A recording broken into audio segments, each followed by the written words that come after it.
YouTube channel. আশা করি তোমরা সবাই খুব ভালো আছো। গুড মর্নিং তোমাদের সবাইকে।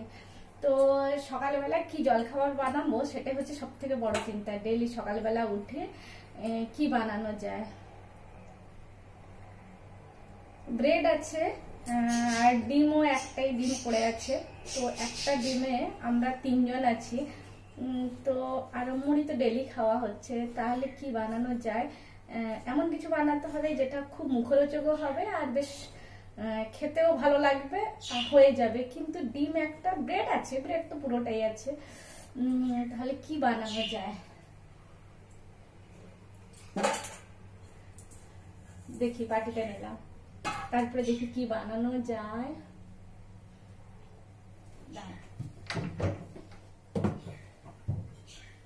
বেসন,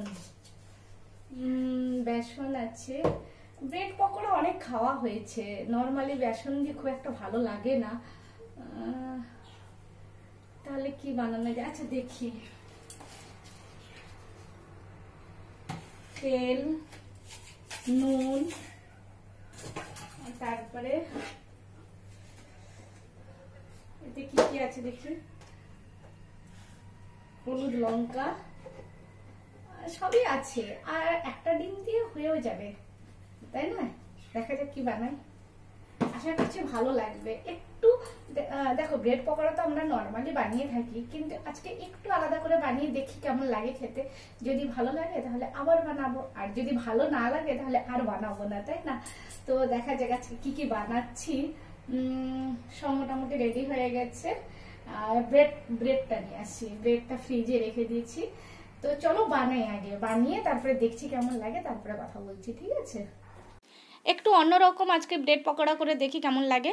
তো সবার প্রথমে বেসনের যে ব্যাটারটা বানিয়ে নিচ্ছি, যেটা লাগে বেসনের ব্যাটার, সেটাতে যা যা লাগে তো সেটা একটু বানিয়ে নিয়ে, বেসন তো অফকোর্স অবশ্যই বেসন লাগবে, আর তার সাথে অবশ্যই নুন আছে, লঙ্কা, হলুদ, জিরে, খাবার সোডা দেওয়া হয়, কিন্তু আমি নর্মালি ঘরে 2-1টা বানালে আমি খাবার সোডা দিই না। আর যদি অনেকজন খায় বা বাইরে কোথাও, তখন খাবার সোডা দিই, নাহলে নর্মালি আমি খাবার সোডাটা খুব একটা ইউজ করি না। তো যাই হোক, সব কিছু দিয়ে এবার এটাকে অল্প জল দিয়ে মাখিয়ে নেবে। এবার অল্প জল, একদম কম করে জল দেবো। কেন কম করে জল দেবো সেটা অবশ্যই বলবো। আর ব্রেডটা কি সুন্দর করে কেটে নিয়েছি সেটাও তোমাদেরকে দেখালাম, একদম চৌকো চৌকো করে কেটে নিয়েছি। আমি কিন্তু জাস্ট এইটুকুই জল দিয়েছি, যেটা মাখিয়ে তোমাদেরকে দেখালাম, যে অতটাও কিন্তু হয়নি। তার কারণ হচ্ছে ডিম দিলে তার যে লিকুইড ভাগটা সেটাতেই কিন্তু পুরোটা মাখানো হয়ে যাবে, যেহেতু মানে বেসনটাও কম আছে, কারণ আমরা অল্প মানুষ খেতে। তো ব্যাস, এবারে ভালো করে মাখিয়ে নেব। আর ব্রেড পকোড়াতে সবার তো পছন্দের আলাদা রকম হয়। আমার যেমন ব্রেডের যে বেসনের যে কোটিংটা থাকে, ওটা কিন্তু পাতলা হলে বেশ ভালো লাগে। মানে নর্মালি এই যে লিকুইডটা দেখাচ্ছি, এই থিকনেসটা থাকলে এটাতে কিন্তু বেশ ভালো লাগে খেতে। তো ব্যাস, একটা ডিম দেওয়ার পরে তার টেস্ট সম্পূর্ণ অন্যরকম লাগে, দারুণ লাগে খেতে। আর নর্মালি যাদের ডিম পছন্দ তারা তো বুঝতেই পারছো যে সব কিছুতেই ডিমটা যেন বেশ ভালো লাগে। তো এটাতে কি হয়, ডিম একটা থাকলেও কিন্তু সবার হয়ে যায়, কোনো অসুবিধা নেই, সবাই ডিম মানে খেতে পাবে। আর দারুণ লাগে খেতে, তো সত্যি অপূর্ব হয়েছে, দারুণ হয়েছে। অবশ্যই একবার বানিয়ে খেয়ে দেখতেই পারো। সস দিয়ে, টমেটো সস দিয়ে দারুণ ফাটাফাটা। আর অবশ্যই গরম গরম গরম খাওয়া উচিত, তবেই ভালো লাগবে।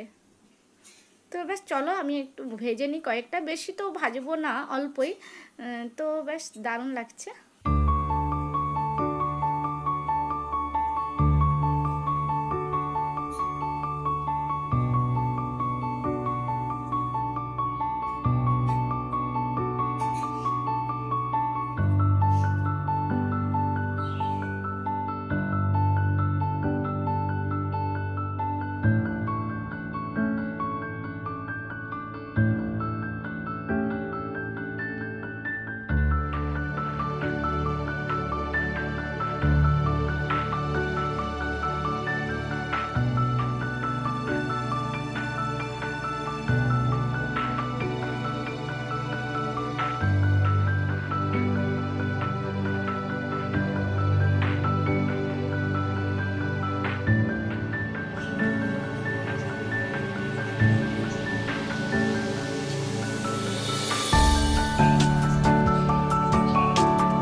সকালের জলখাবার খাওয়া শেষ হতে না হতেই আবার নতুন করে চিন্তা আসে যে দুপুরে এবার কি বানাবো। সকালটা তো হয়ে গেল, আবার দুপুরে কি বানাবো, আবার সন্ধেবেলা, তারপরে আবার রাত্রে। মানে এটা সব সময় চলতে থাকে, চোখ খুললেই ঘুম থেকে কি বানাবো কি বানাবো। তাই যাই হোক, আমার ছোটো মাছের একটা তরকারি করলাম, বড় মাছেরও ঝাল দেওয়া করেছি। তো ব্যাস। আর অবশ্যই মা ছেলে মাঝে মধ্যে একটু প্র্যাকটিসে মাঝে মধ্যে বসে যাই। প্র্যাকটিসটা একদমই হয় না, তাও ভালো লাগে, তাই একটু জোর করে নিয়ে বসে যাই আমি।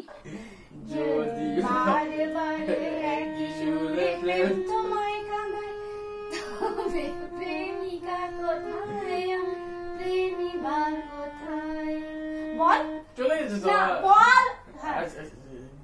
যদি বারে বারে একই সুরে প্রেম প্রেমিকা কোথায় আর প্রেমিকা। তো বন্ধুরা, কেমন লাগলো বলো আমার আজকের এই ব্লগটি? যদি তোমাদের ভালো লাগে তাহলে অবশ্যই লাইক কমেন্ট শেয়ার করে দিও। আবার আসবো নতুন একটা ব্লগ নিয়ে, ততক্ষণ ভালো থেকো, সুস্থ থেকো, সাবধানে থেকো। আর একবার কমসে কম বানিয়ে খেও, দারুণ লেগেছে, সত্যিকারে দারুণ ফাটাফাটি লেগেছে, জাস্ট ওয়াও। একবার বানিয়ে খেয়ে দেখতেই পারো, যখন ডিমের শর্টেজ থাকে, ডিম একদম কম থাকে, আর খাওয়ারও ভালো করে মুখরোচক কিছু খাওয়ার ইচ্ছা হয়, তখন কিন্তু একবার অবশ্যই বানিয়ে খেতে পারো, দারুণ লাগবে খেতে। আমাদের তো ভালো লেগেছে, সেই জন্যই বলছি অবশ্যই আবার বানাবো। তো বাস, মোটামুটি কম জিনিসে ম্যানেজ হয়ে যাবে, এটাই হচ্ছে বড় কথা। তো একবার বানিয়ে দেখতে পারো। Thank you so much.